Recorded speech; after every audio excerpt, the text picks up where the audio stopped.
The blood on the white linen shirt had dried into a rust-colored map of violence, and Kara Thompson's hands trembled as she held it up to the lamplight in the massive laundry room of Thornveil Manor. She'd been working at the estate for 3 weeks now, ever since her mother's hospital bills had crushed any hope of keeping their small apartment in the city. The job posting had been vague, offering room and board plus a salary that seemed too good to be true for simple domestic work. But desperation had a way of silencing the voice of caution, and Kara had arrived with a single suitcase and a heart full of determination to save her dying mother. The manor itself was a Gothic masterpiece hidden behind iron gates on the outskirts of the city, where old money still spoke in whispers and shadows seemed to have substance. The staff was minimal, just an elderly housekeeper named Mrs. Chen who'd shown Kara the ropes with efficiency and little warmth, and a groundskeeper she'd never actually seen. The owner, she was told, valued his privacy and kept irregular hours. She would rarely see him, if at all. That had suited Kara just fine. At 23, she'd learned that the less you knew about wealthy employers, the longer you kept your job. But now, holding this blood-stained shirt, questions multiplied in her mind like dark flowers blooming. The shirt was expensive, she could tell that much. The fabric was finer than anything she'd ever owned, probably worth more than 2 months of her wages. The blood, and there was a lot of it, had splattered across the front and sleeves in patterns that spoke of violence. Not just a shaving accident or a nosebleed. This was the kind of staining that came from serious injury, maybe worse. Kara bit her lip, considering her options. She could ask Mrs. Chen about it, but the old woman had made it clear that questions weren't part of the job description. She could leave it, claim it was beyond saving, or she could do what she was hired to do and try her absolute best to restore it. Her mother's face swam in her memory, pale and drawn in that hospital bed, machines beeping their steady rhythm of borrowed time. The cancer treatments were experimental, expensive, and her only hope. Kara couldn't afford to lose this job over squeamishness. She filled the deep utility sink with cold water, adding a carefully measured amount of hydrogen peroxide and salt. The old techniques her grandmother had taught her were proving more useful than any college degree she'd never had the money to pursue. As she submerged the shirt, the water began to bloom pink, then deeper red, the blood rehydrating and releasing from the fibers. That's when she felt it. A presence, heavy and focused, pressing against her awareness like a physical weight. Kara's hands stilled in the water. Her spine straightened, every nerve suddenly alive with primitive warning. Someone was watching her. She could feel eyes on her back, intense and unwavering. Though she hadn't heard a single footstep or the opening of a door. Slowly, she turned her head. He stood in the doorway, absolutely motionless, and Kara's breath caught in her throat. She'd never seen anyone like him. He was tall, easily over 6 feet, with a presence that seemed to fill the entire room despite his stillness. His hair was pure white, not the white of age but the white of fresh snow, falling to his shoulders in a sleek curtain that caught the lamplight like spider silk. His skin matched, pale as marble, smooth and flawless in a way that seemed almost unreal. He wore black clothing that looked both modern and somehow timeless, tailored trousers and a silk shirt that probably cost more than her mother's monthly treatment. But it was his eyes that held her frozen. They were deep crimson, the color of garnets or dark wine, and they watched her with an intensity that made her feel transparent, as if he could see through skin and bone to the desperate, frightened girl beneath. "I apologize," he said, his voice low and accented with something old European that she couldn't quite place. "I didn't mean to startle you." Yet he didn't move from the doorway, and Kara had the distinct impression that he'd been standing there for quite some time, watching her work in silence. Her voice came out raspy, and she cleared her throat. "I'm sorry, sir. I was just working on this shirt. Mrs. Chen left it with the other laundry, but the staining is significant. I'm doing my best with it." She realized she was rambling, nerves making her tongue loose. Something about him was profoundly unsettling, though she couldn't pinpoint exactly what. He hadn't moved, hadn't threatened her in any way, yet every instinct screamed danger. "You're using cold water," he observed, those crimson eyes dropping to the sink. "And hydrogen peroxide, interesting technique." "For blood," Kara said, then immediately wished she hadn't. "I mean for organic stains, protein-based staining. Heat would set it permanently, but cold water and oxidization can break down the..." She cut herself off, heat flooding her cheeks. "Sorry, you probably don't care about laundry chemistry." The corner of his mouth lifted, not quite a smile but close enough to be devastating. "On the contrary, I find your expertise fascinating." "That's my shirt you're working on." Of course it was. Kara's stomach dropped.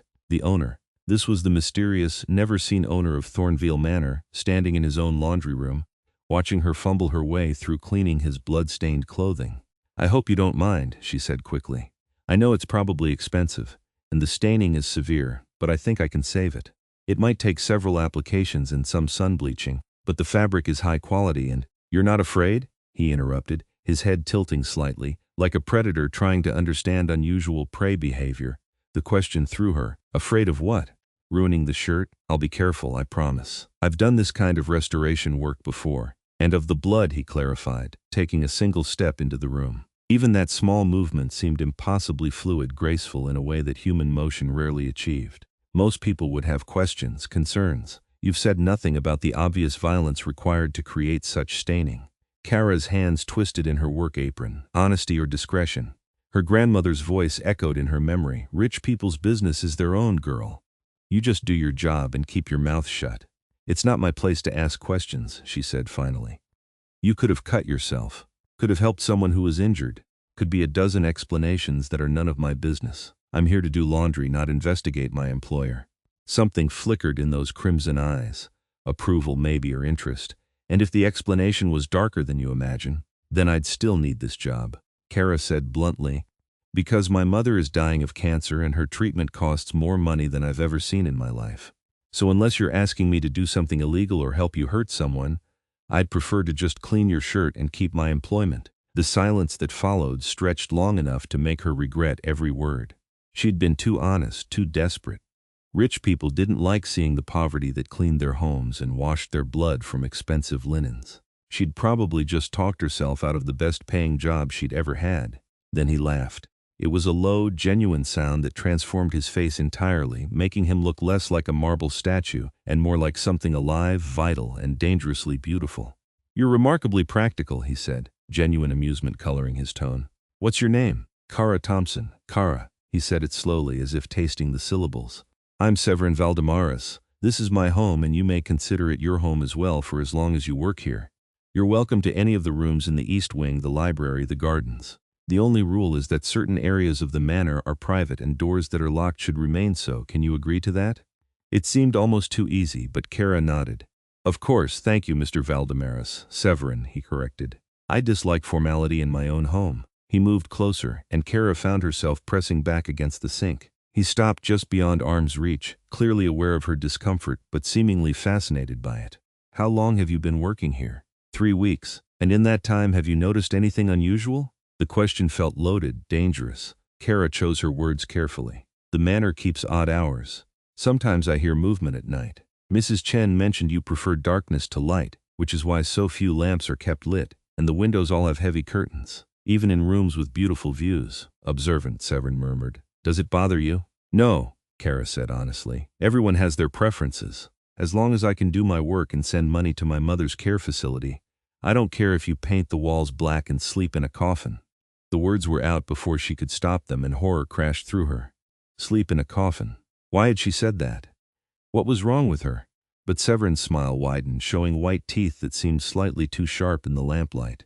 You have no idea how refreshingly honest you are, Kara Thompson. Most humans would. He stopped abruptly, something shifting in his expression. Most humans? Kara repeated, her heart beginning to pound for reasons she didn't want to examine. Severin regarded her for a long moment, and she had the sense of a decision being made, scales being balanced. Most people, he corrected smoothly, would be more guarded, more willing to pretend ignorance even when they've clearly noticed oddities. He was lying. Or rather, he was covering something. Kara's mind raced, piecing together details she'd been ignoring for weeks. The nocturnal schedule, the avoidance of sunlight, the absolute paleness of his skin and hair, the blood on the shirt, those crimson eyes that seemed to catch light like an animal's. It was impossible. Ridiculous. Vampires didn't exist outside of movies and books. And yet, you're not going to ask? Severin said softly, watching her face with that unnerving intensity. Kara turned back to the sink, plunging her hands into the now pink water and beginning to work the fabric gently. Ask what? What I am. I figure if you want me to know something, you'll tell me, Kara said, keeping her voice steady through sheer willpower. And if you don't want me to know, then knowing would probably be dangerous for me. So either way, not asking seems like the smart choice. She could feel him behind her, close enough now that she should have heard breathing but didn't. The realization made her hands shake slightly in the water. What if I want you to know? His voice came from directly behind her, and Kara's breath caught. What if I'm curious to see how you'll react? Then I'd say you're toying with me, Kara said, finding courage in continued honesty, and I'd appreciate it if you didn't. I'm here to work, not to be entertainment. Severin made a low sound that might have been approval. You're absolutely right. Forgive me. It's been a very long time since I've had someone in my home who didn't already know what I was. I find myself uncertain how to proceed. Kara lifted the shirt from the water, examining it in the light. The worst of the staining had lifted, though ghost traces remained. Well, you could start by letting me finish this shirt. Then maybe you could tell me if there are other specific cleaning requirements I should know about.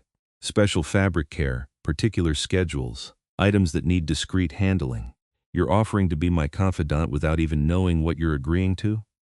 I'm offering to do my job well, Kara corrected. Everything else is just context. The silence stretched again, but this time it felt different, contemplative rather than dangerous. You're remarkable, Severin said finally. Truly. I think you may be exactly what this dark old manor has needed for quite some time. He moved away then, and Kara could finally breathe properly again. She heard his footsteps, or rather she heard the whisper of movement that suggested footsteps heading toward the door. Kara? His voice came from the doorway. She turned. He stood in the threshold again, framed by darkness, looking every inch the gothic fantasy her grandmother would have devoured in her beloved paperback romances. Thank you, he said simply, for treating me like a person rather than a monster. Then he was gone, and Kara was alone with pink water, a blood-stained shirt, and the growing certainty that her life had just become infinitely more complicated. Over the following days, Kara found her careful routine disrupted by Severin's presence. He appeared at odd hours, always silent, always watching. She'd be folding linens in the hall, and turned to find him standing in a doorway. She'd be polishing silver in the dining room and feel that particular weight of attention that meant he was near.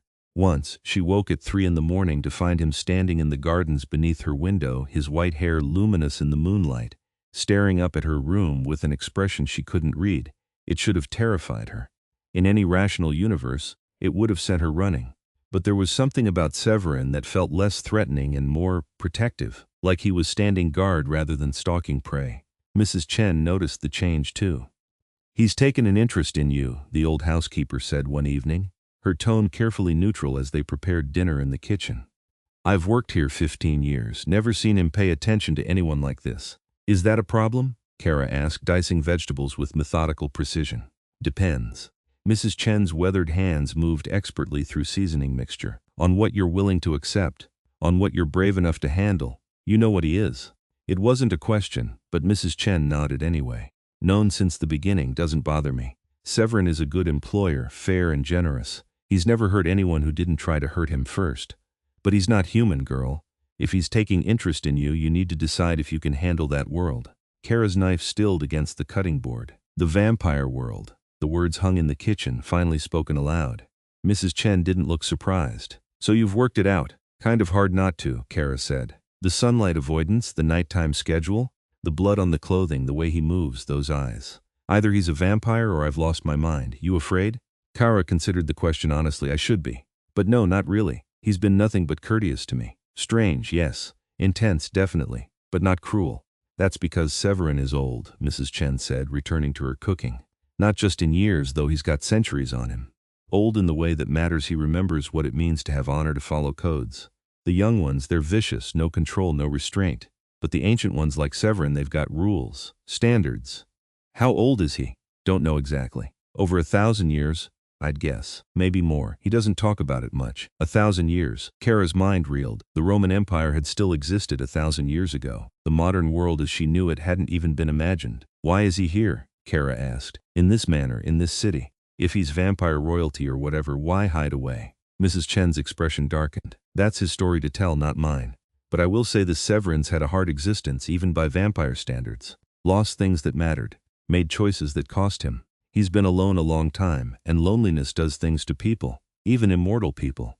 Before Kara could ask more, the kitchen door opened and Severin himself appeared. He wore dark gray tonight, his white hair pulled back loosely, and those crimson eyes found Kara immediately. I need to speak with you, he said without preamble. Privately.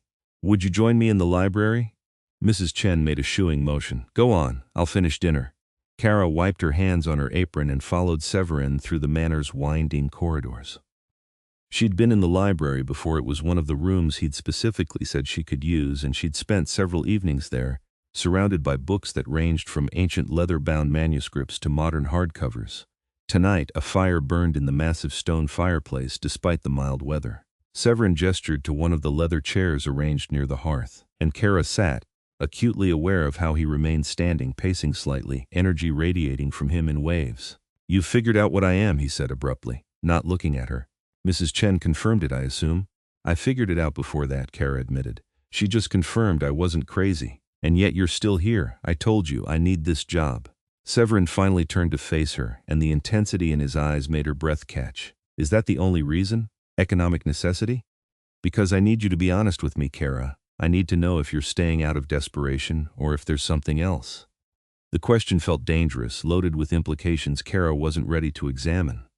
"Why does it matter? Because you're in danger," Severin said bluntly. "Not from me, never from me, but from my world.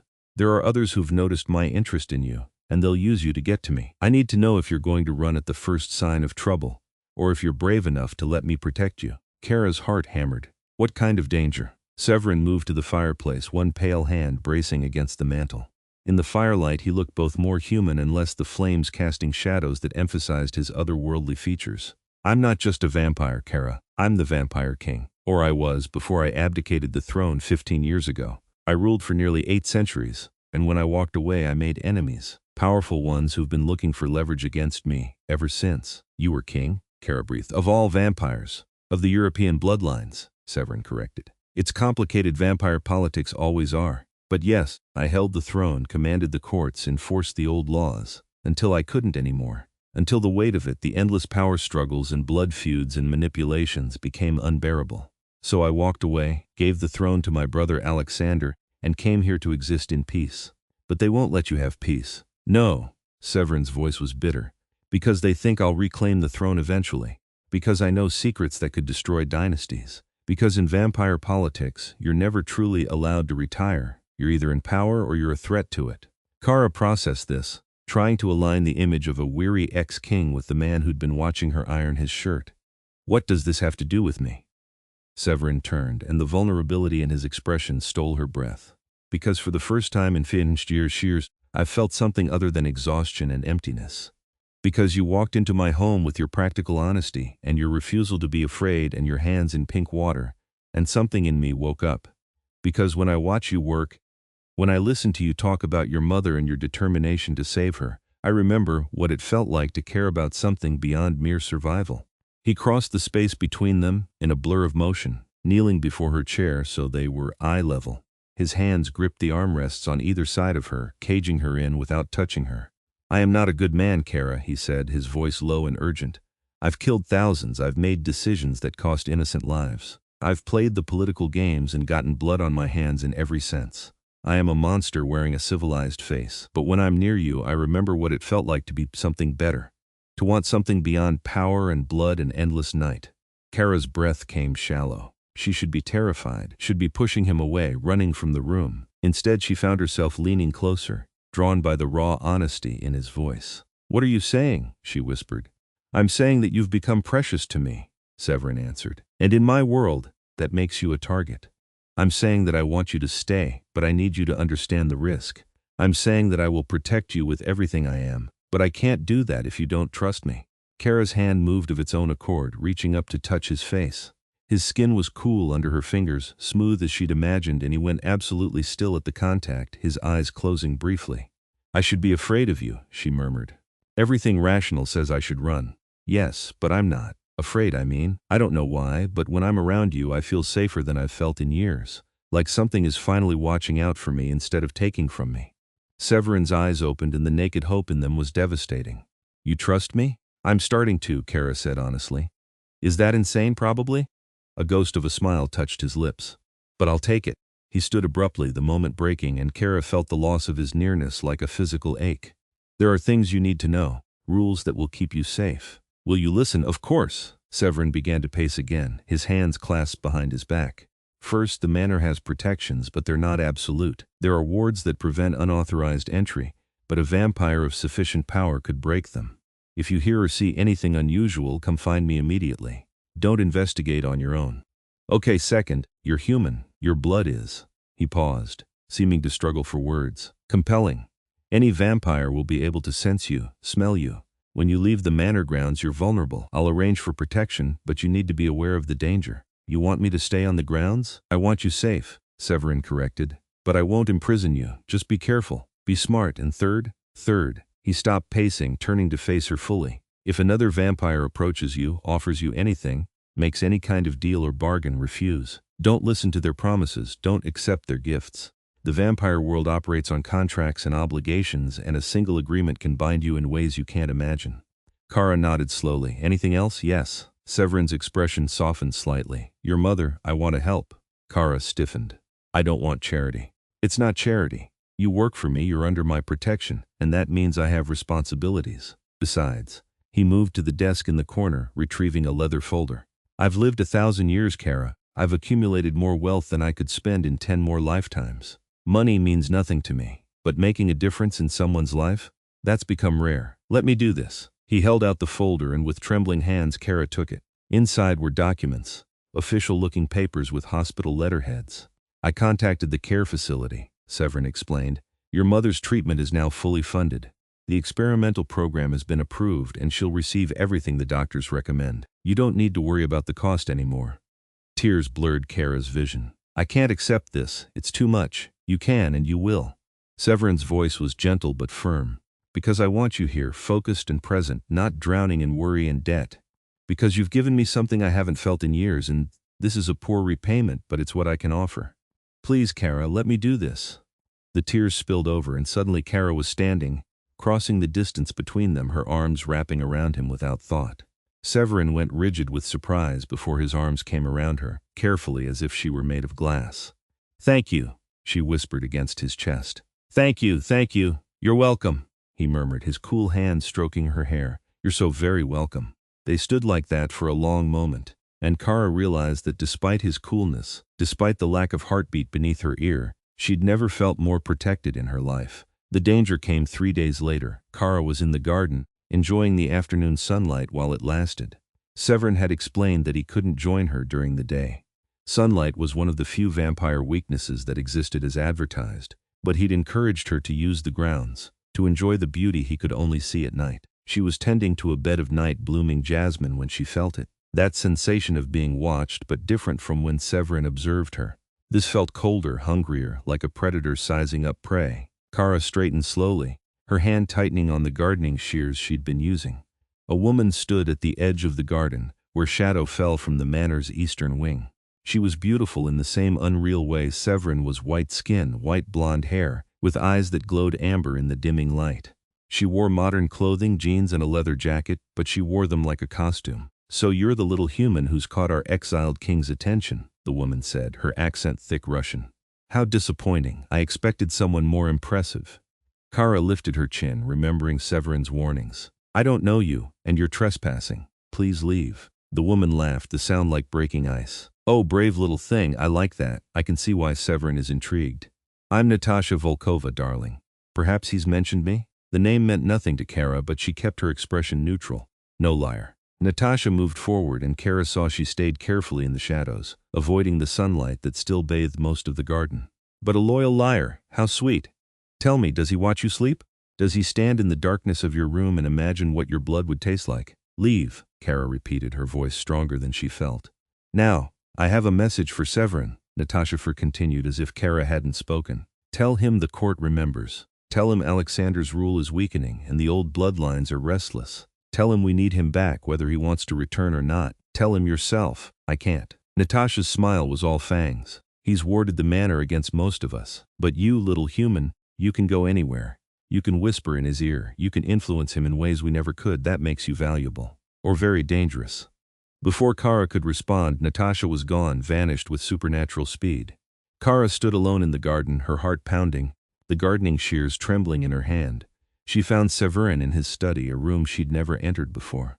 He looked up as she burst through the door, and his expression transformed instantly from neutral to alarmed. Kara, what happened? She told him everything, words tumbling over each other.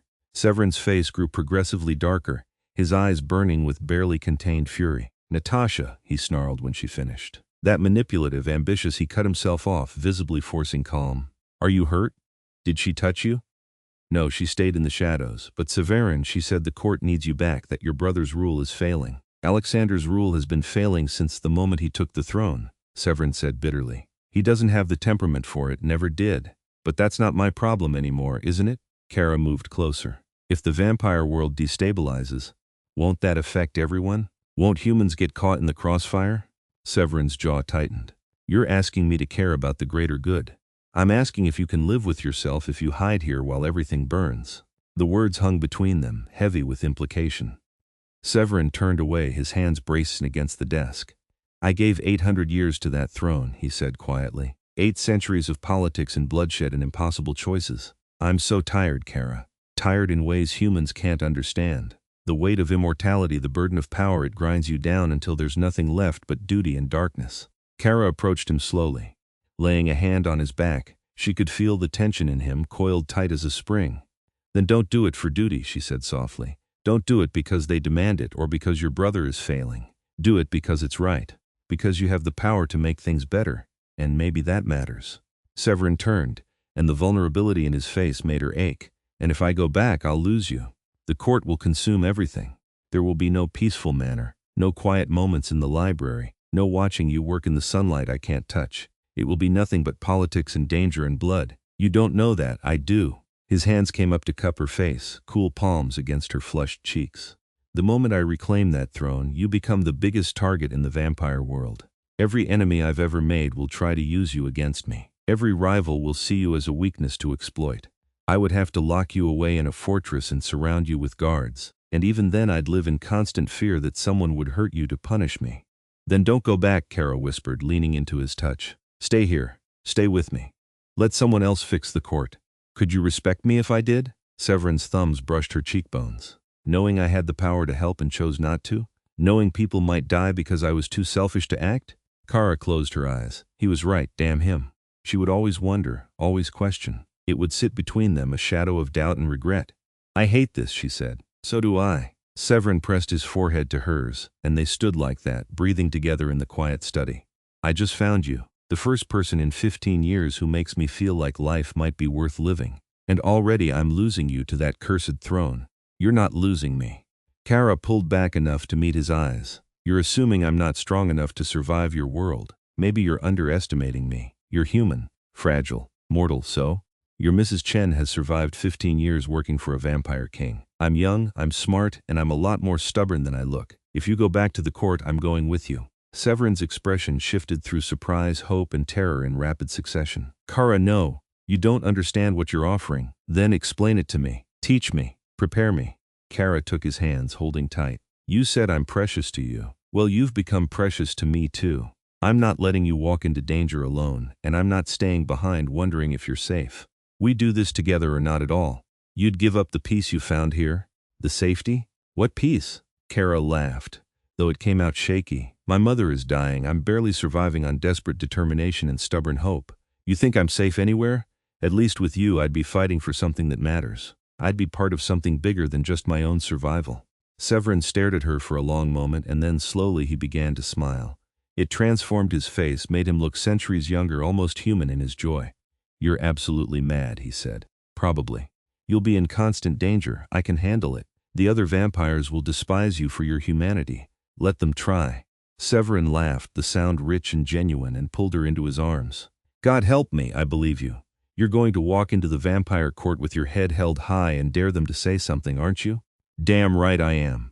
Kara wrapped her arms around his neck. So tell me what I need to know. How do we do this? His expression sobered. First, I need to make contact with the court. Let them know I'm willing to return, but on my terms. I won't be manipulated or cornered. If I reclaim the throne, it's because I choose to, not because they've forced my hand. What terms? You, for one. Severin's arms tightened around her. Any agreement includes your absolute protection. You'll be recognized as under my direct protection, which makes harming you a capital crime. You'll have rights within the court, status that shields you. What kind of status? Severin hesitated, and Kara saw something uncertain flicker across his face. There are traditional positions, ways of formalizing the relationship between a vampire and a favored human. The specifics can be negotiated, but essentially you'd be recognized as mine. Under my authority, my protection, he broke off, looking almost embarrassed. Your what? Kara prompted. My consort, Severin said quietly. It's an old term. Essentially, it would acknowledge you as my partner in ways that the court would have to recognize. It's not exactly marriage by human standards, but it's close. It would give you power of your own, make you untouchable except through me. Kara's heart hammered. You'd do that? Publicly claim me as your partner? Kara, I'd carve my name into every star in the sky if it would keep you safe. Severin's intensity was overwhelming. The only question is whether you want that, whether you're ready for what it means. Which is that you're mine and I'm yours, in every way that matters to vampire law and custom. That I would kill anyone who hurt you, destroy anyone who threatened you, that you would have authority to speak in my name, to make decisions that affect the court, that we would be bound together for as long as you live. The weight of it settled over Kara. This was so much more than she'd imagined when she took a laundry job 3 weeks ago. This was entering a supernatural world, binding herself to an immortal king, stepping into politics and danger and power she barely understood. Her mother's face swam in her memory again. But this time, instead of drawn and pale with sickness, Kara imagined her healthy, smiling, living to see her daughter find something worth fighting for. Yes, she said firmly, I want that, all of it. I'm not afraid. You should be, Severin murmured. But he was smiling as he said it. You should be terrified, but I'm selfishly glad you're not. He kissed her then, and it was nothing like Kara had imagined a vampire's kiss would be. His lips were cool but gentle, careful, as if she were something precious that might break. She leaned into him, her fingers tangling in his white hair, and felt him shudder against her. When they broke apart, his eyes were blazing crimson, but there was warmth in them now, affection and desire and something that might have been love. We do this right, he said. I contact the court, arrange a formal negotiation. We don't go in weak or desperate. We go in strong, united, with terms they can't refuse. How long will that take? A few days to make arrangements, maybe a week. Severin brushed her hair back from her face. Use that time to prepare. Learn about vampire culture, politics, the major bloodlines. Mrs. Chen can help. She knows more about court dynamics than most vampires. And Kara? Yes? Don't leave the manor grounds. Natasha's visit means they're watching us. As long as you stay within my wards, you're protected. But out there, he gestured vaguely toward the world beyond. You're vulnerable. I understand. But understanding and liking it were different things. Over the next week, as Severin made his careful negotiations and arrangements, Kara felt increasingly like a prisoner in the beautiful manor. Mrs. Chen did indeed prove to be a wealth of information, spending hours teaching Kara about vampire hierarchies, ancient bloodlines, and the complex web of alliances and feuds that govern supernatural politics. The European court is one of the oldest, Mrs. Chen explained one afternoon as they folded linens together. Goes back to before recorded human history. Severin's bloodline is among the most ancient and powerful, directly descended from the first vampires, or so the legends claim. When he took the throne, it was because he was strong enough to hold it. When he walked away, it created a power vacuum that his brother has been struggling to fill ever since. Why did Alexander take it if he wasn't suited for it? Kara asked. Because someone from the primary bloodline had to hold the throne, or the court would have torn itself apart fighting for control. Alexander is Severin's younger brother by about 3 centuries, and he's not as strong or ruthless as Severin, but he's competent enough to maintain order barely. The problem is, the old bloodlines are getting restless. They sense weakness, and in vampire politics, weakness invites challenge. And they think Severin coming back will fix that? Severin returning means strength returns. He commanded respect through sheer power and will. Nobody challenged him because they knew they'd lose. With him back on the throne, the court stabilizes. But at what cost? Kara murmured. He gave up that life because it was destroying him. Mrs. Chen's expression softened. Maybe this time will be different. Maybe having you by his side will make the burden bearable. Love does strange things to people, even immortal people. Kara felt heat rise in her cheeks. He hasn't said he loves me. He hasn't had to. Mrs. Chen patted her hand. I've seen how he looks at you, girl, like your sunlight, and he's been living in darkness for centuries. Which, metaphorically speaking, he has been. You've given him something to care about again, something beyond duty and power. That's precious beyond measure. That night, Severin came to her room. Kara was sitting by the window, watching moonlight silver the gardens. When she felt his presence, she turned to find him in her doorway, backlit by the hall's dim lighting. May I come in? He asked formally. It's your house. It's your room. He waited until she nodded before entering, closing the door behind him with careful quiet. I spoke with the court today. They've agreed to a formal audience in 3 days. Kara's stomach flipped. So soon? They're eager to have me back. Apparently, things are worse than I thought. There have been territorial challenges, breaches of the old treaties, human fatalities that violated the accords. Severin moved to stand beside her at the window, his reflection ghostly in the glass. The longer I wait, the worse it gets. Then we go in 3 days. Kara, you still have time to change your mind. I could arrange for you to stay somewhere safe, protected but removed from— No. She turned to face him fully. We've been through this. I'm going with you. I'm standing beside you. That's final. Severin's smile was small but genuine. You're fiercer than most vampires I've known. It's terrifying and wonderful in equal measure. Tell me what to expect, Kara said. At this audience, what will happen? Severin's expression grew serious. It will be formal, ceremonial. The court gathers in an underground complex beneath the city, extensive chambers that have been there for centuries. The major bloodlines will all be represented along with the lessers' houses. I'll present my terms for returning. Recognition of you as my consort, certain reforms to the old laws, guarantees of human safety protocols. And if they refuse, they won't. They need me too badly. But there will be challenges to your presence. Some will see you as a weakness, others as an insult to vampire tradition. You'll need to be strong, Kara. Show no fear, no doubt. In vampire culture, confidence is survival. What about your brother Alexander? He'll be relieved, I think. Alexander never wanted the throne. He took it out of duty to prevent chaos. Giving it back to me lets him return to what he's good at: scholarship and maintaining the old archives. He's a historian at heart, not a king. Kara processed this, trying to imagine walking into a room full of ancient, powerful vampires and holding her own. The image was daunting, but she refused to let fear win. Will I be the only human there?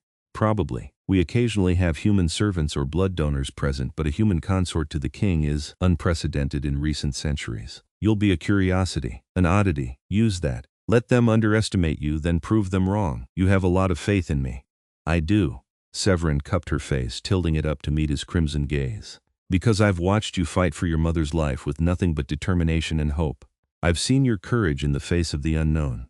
I know your strength, Kara, even if you don't yet recognize it yourself. He kissed her then, deeper this time, with more urgency. Kara melted into it, her hands gripping his shoulders for balance. When they finally broke apart, both breathing harder than necessary, Severin rested his forehead against hers. 3 more days, he whispered, and everything changes. Everything already changed, Kara replied softly. The moment you walked into that laundry room and watched me iron your blood-stained shirt. The night of the court audience arrived wrapped in fog and tension. Severin had provided Kara with appropriate clothing, a dress in deep midnight blue that looked like liquid shadow, elegant and expensive and cut in a style that suggested both modernity and timeless grace. Her dark hair had been arranged in an intricate updo by Mrs. Chen, who'd fussed over her like a mother preparing her daughter for prom. "You look like you belong in that world," the old housekeeper said, stepping back to admire her work. "Like a queen." "I'm not a queen," Kara protested. "Not yet," Mrs. Chen said mysteriously. Severin was waiting in the entrance hall, and when he saw Kara descending the stairs, something fierce and possessive flared in his eyes. He wore black on black formal clothing that emphasized his regal bearing and supernatural grace. His white hair was loose around his shoulders, and he looked every inch the ancient king he was. "You're stunning," he said as she reached him, offering his arm. "The court won't know what hit them." A car waited outside, sleek and black with windows tinted against any stray sunlight. The driver was another vampire. Kara realized she was learning to recognize the signs. The supernatural grace, the too pale skin, the eyes that reflected light oddly. They drove through the city in silence, tension building with each passing mile. Finally, they descended into an underground parking structure that seemed to go down forever, spiraling deep beneath the urban landscape. When they finally stopped, Kara estimated they were at least 10 stories below ground. "Stay close to me," Severin murmured as he helped her from the car. "Speak when spoken to, but don't let anyone intimidate you. And remember, you're mine. That gives you power and protection. Don't forget it." Kara nodded, her throat too tight for words. They walked through corridors carved from living stone, ancient and beautiful and utterly alien.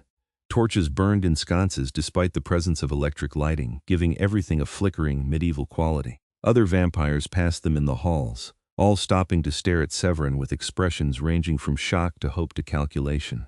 Finally, they reached a massive set of double doors, carved with intricate designs that hurt to look at directly. 2 vampire guards stood sentinel, but they stepped aside immediately when they saw Severin.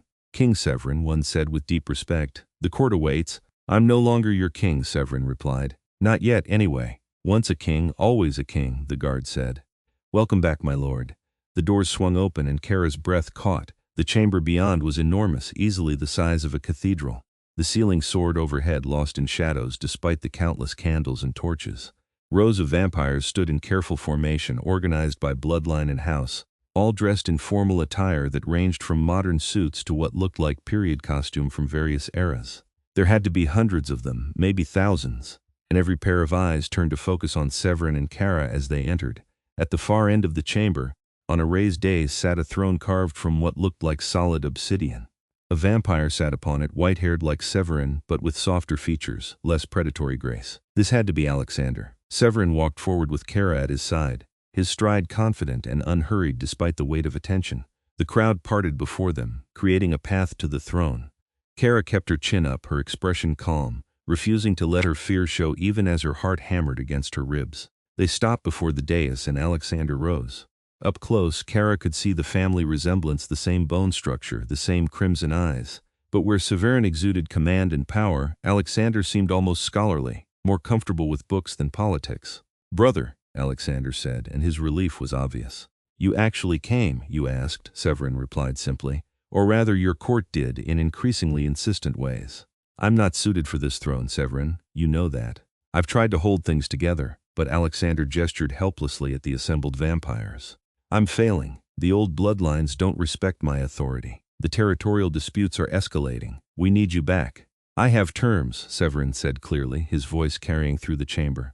"I will not return to this throne without certain guarantees." "Name them," Alexander said immediately. Severin pulled Kara forward slightly, his hand warm and steady at the small of her back. "First and most importantly, this woman is Kara Thompson. She is to be recognized as my consort, with all the rights and protections that status entails. Any harm to her is harm to me. Any disrespect to her is disrespect to the throne. This is non-negotiable." A murmur rippled through the assembled vampires, ranging from shock to outrage to fascination. Kara kept her expression neutral, meeting the stares of those closest to her with calm confidence she didn't entirely feel. "A human consort?" a voice called from the crowd. Natasha stepped forward, her amber eyes glittering with malice. "This is unprecedented, insulting. Humans are food, not partners." "Careful, Natasha," Severin said softly, but there was steel in his voice. "You're speaking about someone under my direct protection. Remember what that means." "It means you've gone soft," Natasha snapped. 15 years in exile have made you weak. How can you lead us when you're besotted with a mortal?" Before Severin could respond, Kara stepped forward. Every instinct screamed at her to stay quiet, to let Severin handle this. But Mrs. Chen's words echoed in her mind. "Confidence is survival. You think I make him weak?" Kara said clearly, addressing Natasha directly. "Or maybe I give him something worth protecting beyond power and politics. Maybe having someone to care about makes him stronger, more human in the ways that matter.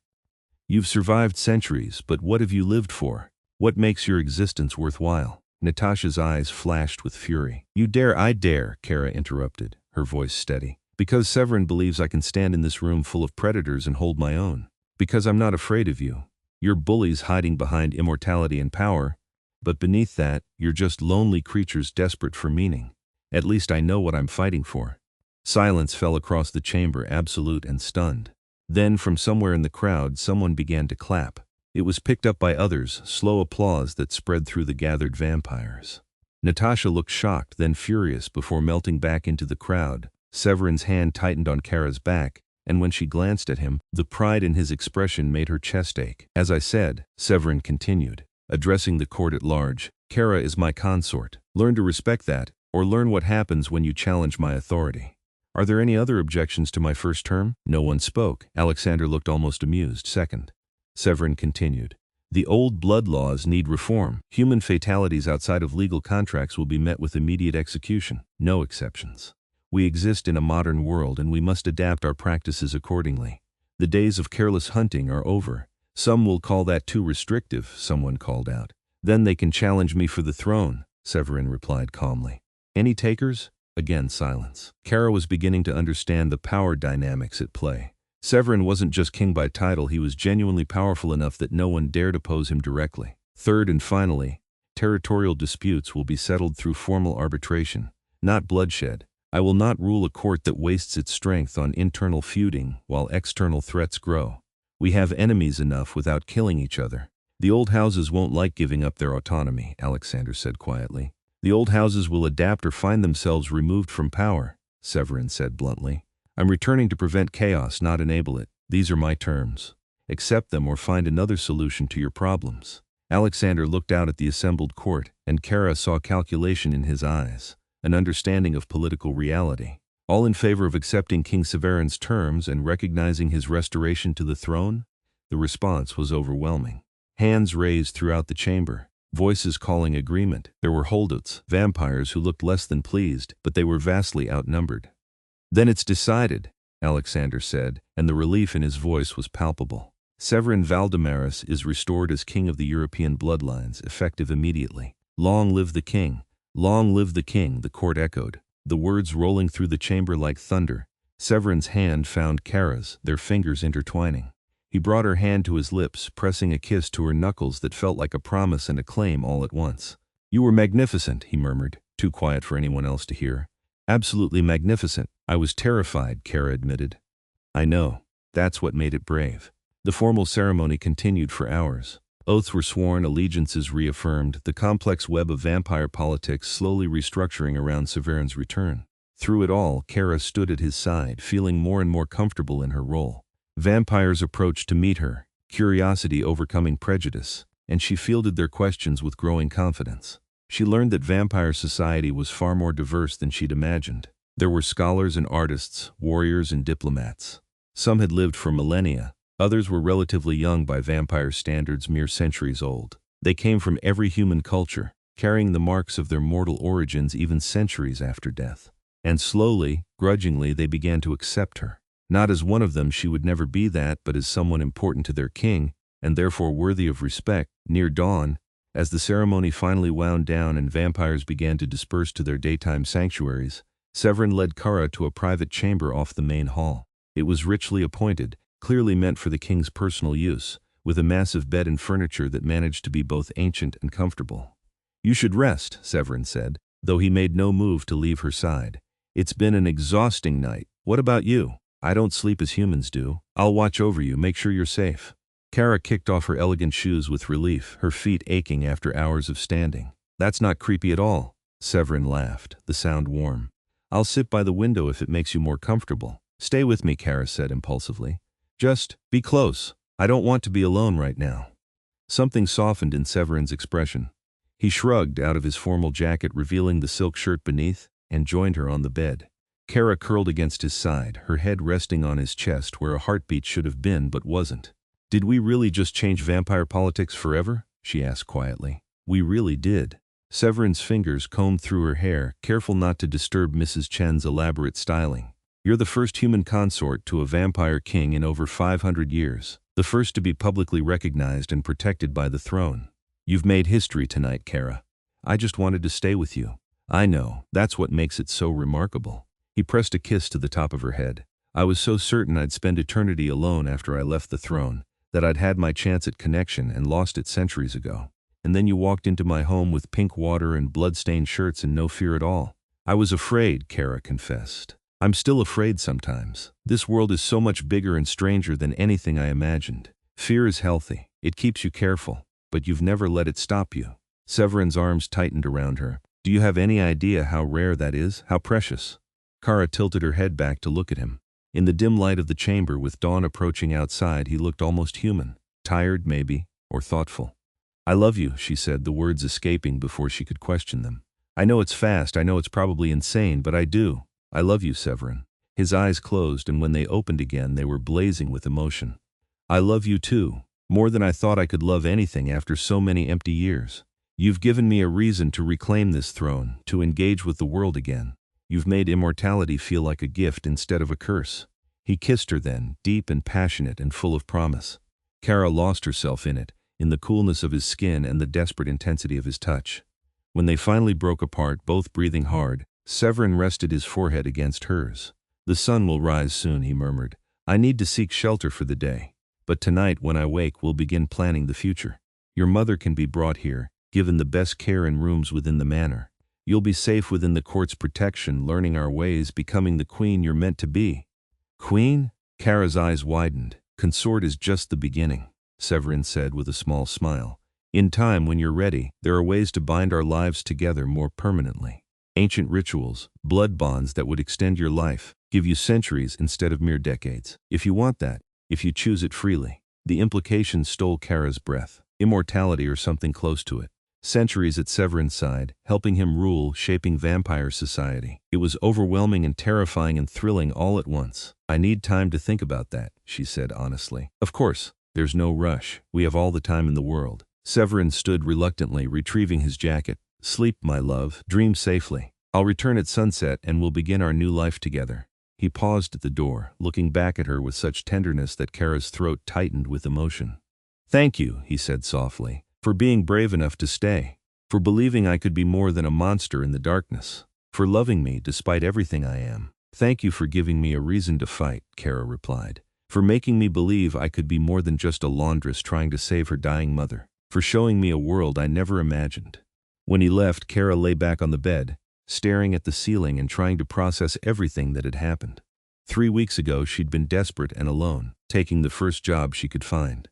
Now she was the recognized consort to the Vampire King, had faced down the ancient court, and had found love in the most unlikely place imaginable. Her phone buzzed, and she pulled it out to find a message from the hospital. Her mother's latest treatment had gone well. The experimental therapy was showing promising results. She might actually survive this. Tears spilled down Kara's cheeks, but they were good tears this time. Tears of relief and hope and overwhelming gratitude. She fell asleep with a smile on her face, wrapped in expensive linens in a chamber deep beneath the city, protected by ancient wards and the love of an immortal king. The following months were a whirlwind of adjustment and learning. Severin hadn't been exaggerating about the scope of his responsibilities. As king, he was mediator, judge, enforcer, and diplomat all at once. Kara watched him navigate the complex politics with a skill that came from centuries of practice, and slowly began to understand the burden he'd carried. But this time, he didn't carry it alone. Kara became his sounding board, his outside perspective, the human voice that reminded him what his laws and decisions meant for the mortal world. The court learned to accept her presence, and some even began to value her input. Her mother's health improved dramatically. The experimental treatments worked, pushing the cancer into remission, and after 3 months she was well enough to leave the hospital. Severin arranged for her to have a suite in a restored wing of Thornveil Manor, close enough for frequent visits but far enough to give Kara space to live her own life. You found quite the employer, her mother said dryly the first time she met Severin. They were in the manor's garden, the three of them sharing tea in the afternoon sunlight that Severin still couldn't touch. When you said you'd gotten a job at an estate, I pictured something a bit more. Normal is overrated, Kara replied, grinning. Her mother studied Severin thoughtfully. He sat in the shade of a large oak, comfortable in the shadows, watching the two women with affection clear in his expression. He makes you happy, she said finally. I can see it in your eyes. You're more yourself than I've seen you in years. He does, Kara agreed softly. More than I thought possible, then that's all that matters. Her mother reached across to squeeze Kara's hand. Though I do have one question for your Vampire King. Severin's eyebrows rose. Ask anything, Mrs. Thompson. What are your intentions toward my daughter? Because immortal or not, powerful or not, if you break her heart, I will find a way to make you regret it. Severin's smile was genuine and warm. I intend to love her for as long as she'll allow me. To protect her, support her, and stand beside her in whatever life she chooses to build. And if I ever do anything to hurt her, I invite you to do your worst. She deserves nothing less than absolute devotion. Her mother nodded, satisfied. Good answer. As months turned into a year, Kara's role in the court became more defined. She wasn't just Severin's consort, she became an advocate for human rights within vampire law, a bridge between the two worlds. She pushed for stronger protections, clearer contracts, better enforcement of the laws Severin had implemented. Some vampires resented her influence. Others, particularly the older ones who remembered what it was like to be human, appreciated having someone speak for the mortals who couldn't defend themselves against each supernatural power. And through it all, her relationship with Severin deepened. They learned each other's rhythms, each other's needs.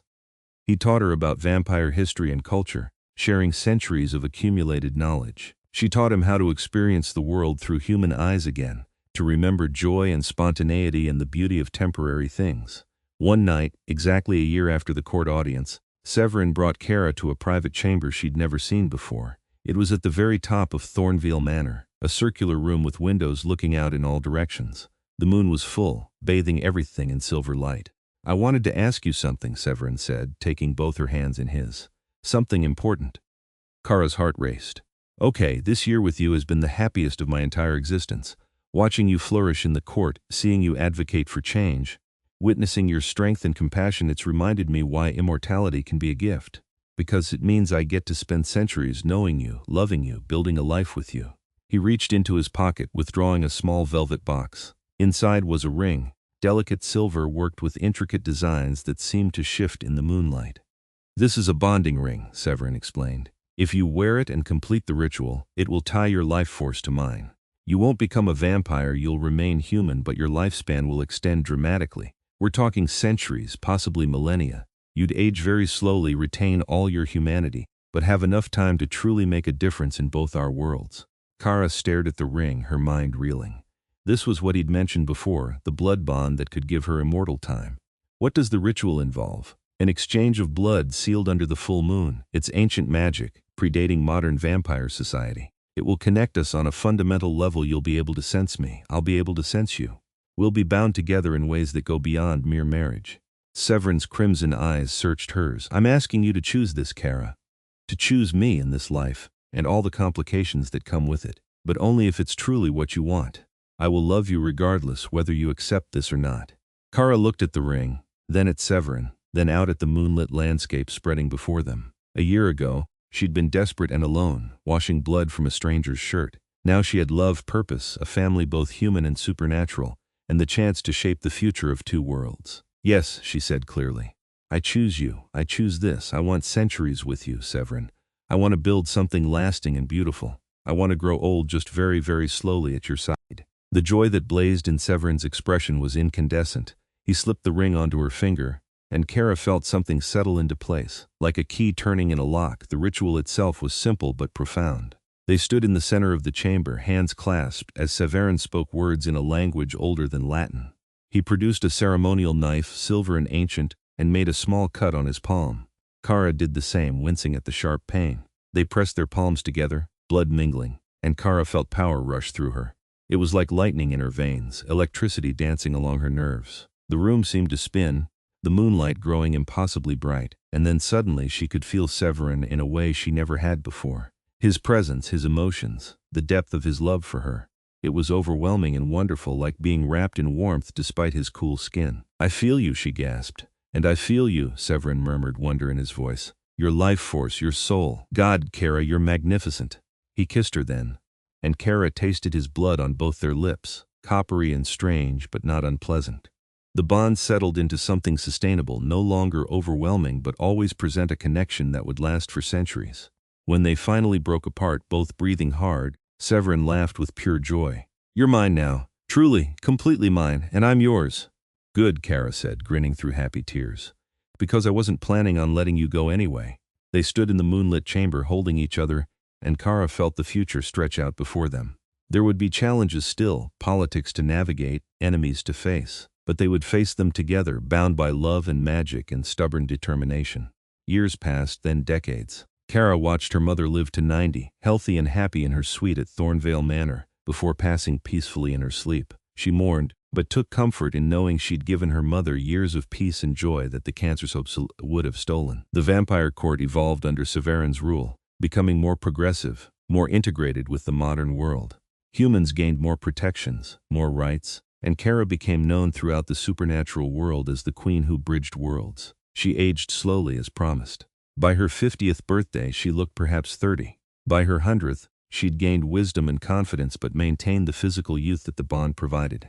She and Severin became a fixture of the court, their love story legendary among both vampires and the select humans who knew the truth. Together, they shaped policy, resolved conflicts, and built a society where vampires and humans could coexist with mutual respect. It wasn't always easy. Old prejudices died hard, and there were still those who resented change. But slowly, steadily, things improved. On their 100th anniversary, counted from that night in the moonlit chamber, Severin took Kara back to the laundry room, where they'd first met. The manor had been updated and modernized over the decades, but he'd kept this one room exactly as it was. I wanted to remember, he said, looking around at the utility sinks and laundry equipment, the moment my life changed, when a brave, stubborn woman decided I was worth saving. You saved me too, Kara reminded him. She was still beautiful, still vibrant, with only faint lines around her eyes to suggest her true age. We saved each other, we did. Severin pulled her close, and after a century together, they still fit perfectly. And we have centuries more to continue the work. Are you happy, my love? Kara thought about everything they'd built, everything they'd accomplished, the laws they'd changed, the lives they'd saved, the love they'd nurtured. She thought about the young vampires who now grew up knowing humans could be partners rather than prey. She thought about the humans who no longer had to fear the darkness quite so much. I'm happy, she said simply. More than I ever imagined possible. You? Every single day, Severin murmured. Because of you. Always because of you. They stood in the laundry room, holding each other, vampire king and human queen, bound by love that had survived a century and would survive countless more. Outside, the world continued its constant change, but here in this quiet moment, everything was perfect. The story had begun with blood on a white shirt and a woman brave enough not to ask questions. It had grown into something legendary, a love that bridged worlds and changed the fate of both. And it would continue, year after year, century after century. As long as two hearts, one beating, one still remained intertwined. In the end, that was what mattered. Not the power or the politics, not the immortality or the ancient magic, just two people who'd found each other against impossible odds and refused to let go. The Laundress and the Vampire King. The human woman and the ancient ruler. Kara and Severin forever.